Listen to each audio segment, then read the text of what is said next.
Olá, eu sou o José Danizete, sou egresso do programa de pós-graduação em Botânica da UFV. Estou aqui hoje com a minha colega Letícia, eu sou estudante de doutorado aqui no programa de pós-graduação em Botânica da UFV.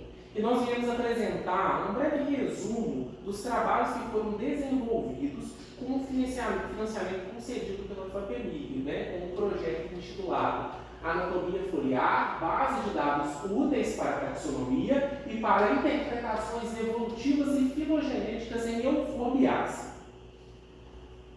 De um modo geral, a família Euphorbiaceae contém representantes que já são explorados por comunidades tradicionais há séculos. Nós temos aí entre os representantes mais comuns, mais conhecidos, rícimos, a mamona, o manihô, gênero onde a gente encontra a mandioca, a Hevea brasiliensis, de onde é extraída a borracha, a Euphorbia cookieria, conhecida como bico de papagaio, é muito comum aí na ornamentação, também utilizada para fins medicinais. Sangue de dragão, que é o Croton draco, também utilizado para fins medicinais. O extrato dessa planta é utilizado em tratamentos de ferimentas. A família Euphorbiaceae é uma das maiores famílias de angiospermas. Tem aí cerca de 6.500 espécies organizadas em 300 gêneros. Essa família é subdividida em 4 subfamílias: família Acanthoide, Crotonoide, Euphorboide e Keinozoide. Essas 3 primeiras, elas concentram a maior diversidade. A subfamília Keinozoide, ela contém cerca de 7 espécies em 2 gêneros, circunscritos ali, ocorrendo, melhor dizendo, na região da Ásia. Dentro dessas 3 subfamílias, nós temos esses 3 gêneros que são os mais diversos. O gênero Acalifa, com 500 espécies, Croton, com quase 1.300 espécies, Euphorbia, com cerca de 2.100 espécies registradas. No Brasil, ocorrem cerca de 64 gêneros, cerca de 950 espécies. É uma família muito diversa, com alta diversidade nos nossos biomas. Possui representantes que são produtores de serviços ecossistêmicos e, devido a esse elevado número dentro da família, esse elevado número de espécies concentrado em 3 grandes gêneros, nós encontramos nessa família alguns problemas na circunscrição e na delimitação taxonômica, especialmente nos clados que são infragenéricos. No caso de Croton, por exemplo, a gente conhece como seção, ou astricos dentro de Acanthoide. Então, essas delimitações, elas apresentam ainda algumas questões a serem esclarecidas. Aqui nós temos um compilado dos trabalhos que foram desenvolvidos. Temos aí o trabalho, uma tese com a Acanthoide, a subfamília Crotonoide, as suas seções, as seções de Croton, melhor dizendo, elas foram objeto de trabalhos, de dissertações e teses, aqui pontuado na frente, e a subfamília Euphorboide também foi tema aí de 2 teses orientadas pela professora Renata. Em Acanthoide, um trabalho recém-publicado, nós temos aqui uma grande novidade, que é uma família tida como uma subfamília que tinha representantes em que os laticíferos, típicos da família Euphorboide, eles eram considerados raros aqui. E esse trabalho, ele demonstra, ele apresenta, então, resultados que comprovam a ocorrência de laticíferos em um elevado número de espécies da família Acanthoide. Laticíferos articulados, eles foram encontrados em praticamente todas as espécies do gênero Croton, com exceção de Croton labamense, uma das características que sustentam aqui a condição monotípica dessa seção. Acredita-se que essa característica tenha sido perdida pelo menos uma vez na evolução da tribo.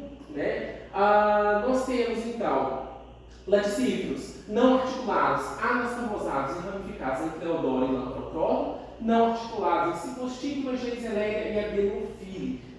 Agora, na seção Barrâmia, os laticíferos eles são articulados, mas não formam nenhum padrão de ramificação. Aqui nós temos as ilustrações dos laticíferos não ramificados, seção Barrâmia. Aqui laticíferos ramificados, mostrando as anastomoses laterais. Aqui a ramificação formando uma estrutura em formato de Y, e aqueles cífilos articulados, com as articulações ainda presentes, já numa estrutura completamente diferenciada.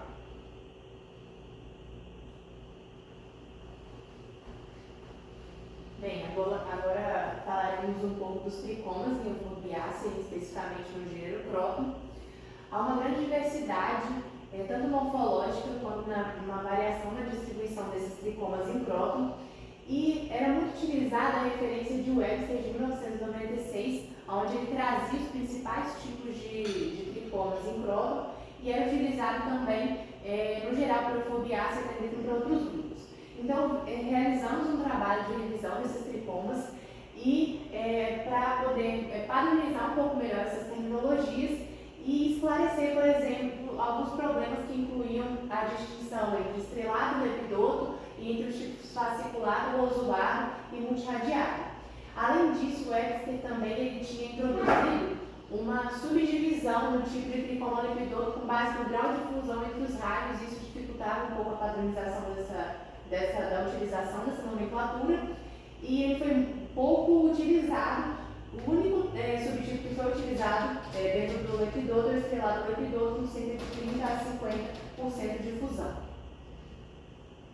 Aqui tem alguns, foram propostos então 6 tipos de tricomas nesse trabalho de revisão. O tricoma glandular, que é o único tipo em forma de botão, e os outros detectores simples, estrelado, o pincushion, o multirradiado, o dendrítico, o estrelado. As principais contribuições desse trabalho, então, foi a simplificação da classificação para diminuir o problema dessas interpretações equivocadas. O lepidoto foi dividido em 2 subtipos, sendo lepidoto o que tem todas as células da ala fundidas, enquanto o sublepidoto ele tem só uma porcentagem dessas células da ala fundida, independente da porcentagem, não sendo totalmente fundido, ele é sublepidoto. O tipo pincushion substitui o fasciculado Cushing no multirradiado Cushing, e os rosulados, antes considerados subtipo do multirradiado, foram sinonizados ao tipo multirradiado. Os tricomas glandulares, eles estão presentes principalmente em espécies, predominantemente em espécies herbáceas, arbustivas e subarbustivas, e ausentes em espécies predominantemente arbóreas. Estudos sugerem, então, que o ácido foi um fator importante na seleção das espécies que possuem esses tricomas glandulares. A respeito também de dioblastos, há um tipo de dioblasto incomum em Croton.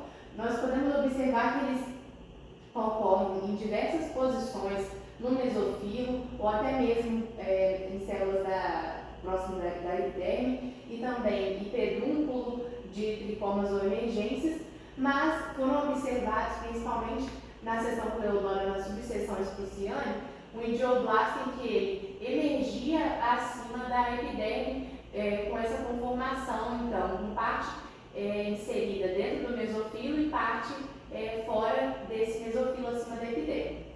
Então,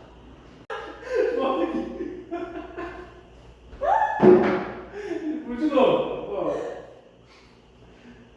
falando um pouco sobre a antogenia desses idioblastos secretores incomuns, observamos que na protoderme uma célula ela se diferencia em relação ao tamanho, onde a gente começa a surgir com um vacúolo, um núcleo proeminente, com a região do nucleu.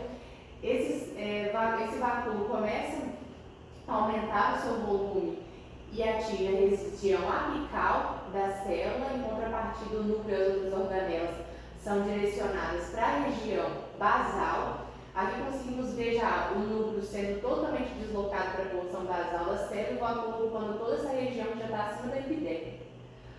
Aqui, né, então, a pressão desse vacúolo sobre as organelas influencia nesse crescimento intrusivo da célula entre as células do mesofilo. E aqui, no final do desenvolvimento, esse idioblasto ocupa já a região do mesofilo apenas. Testes histoquímicos também foram realizados, como aqui o teste de Sudan-Black para lipídios, de óleo-resina, o Lugol para grão de amido e polissacarídeos, todos eles testando positivo. E há essa problemática, né, entre os idioblastos secretores de próton roteiformes e tricomas glandulares e lampropróton, porque os dois são excludentes. Então, os idioblastos secretores eles ocorrem apenas na face abaxial de espécies da seção Coleodora, por exemplo, e o tricoma glandular apenas na face abaxial das espécies de lampropróton, eles nunca ocorrem juntos. Então, essas estruturas sugerimos que elas são homólogas e provavelmente possuem uma mesma função, com origem protodérmica, distribuição abaxial, a secreção ela é lipídica, rica em óleo e resina, e atividade secretora intensa, principalmente em folhas jovens. Falando um pouco agora também dos nossos trabalhos realizados, a estrutura secretora que o POLEP, na tribo Protônio, eles podem ou não ser persistentes em folhas totalmente expandidas. Quando persistentes, eles não assumem mais a sua função e eles são vascularizados nessas seções e avascularizados nessas seções. Eles são do tipo padrão, sendo formado por um eixo central parenquimatoso envolto por células empaliçadas que organizam essa epiderme. Aqui uma distensão da cutícula, a secreção será acumulada no espaço cuticular, e eles podem ocorrer na margem da folha, na base ou na base do pecíolo. Além dos poléperes, também temos os nectários na tribo Protônio. Os nectários acropeciolares ou basolaminares, como observamos aqui nessas imagens, é o caráter diagnóstico da seção Coleodora, e a ausência dele é uma característica importante para identificar espécies da seção Lampropróton, exceto Próton imbricatus, e das seções Heptalo, Julopróton e Lisogínia. Ocorre em Brasileopodon marroninha e estão ausentes em Astrea lobata, e apenas em espécies da seção Coleodora também ocorrem nectários extraflorais na região marginal da folha, sendo que nas espécies de Barrânia e em Próton, Luixeoburgis, essas glândulas na margem há essas glândulas também, esses nectários marginais. As considerações finais, então, dos nossos trabalhos, dos trabalhos realizados durante esse período, é que a anatomia tem se mostrado útil sim para a taxonomia de Euphorbiaceae. É necessário compilar os dados e avaliar as espécies que têm interpretações duvidosas ou limitadas pela qualidade do material. A presença ou ausência, o tipo dessas estruturas secretoras, elas são marcadores micromorfológicos que são relevantes para os estudos de sistemática, principalmente a Euphorbiaceae. Os laticíferos são comuns na subfamília Califoide, refutando a ausência deles nessa subfamília. A complexidade química do látex e de sua importância para averiguar o seu potencial para fins econômicos, também representante da Califoide, e a base de dados está sendo ampliada para outras tribos da subfamília Protonoide, viabilizando interpretações sobre a evolução de estruturas secretoras. Agradecemos então agradecemos ao UFV, ao Programa de Pós-Graduação em Botânica e a todas as agências de fomento.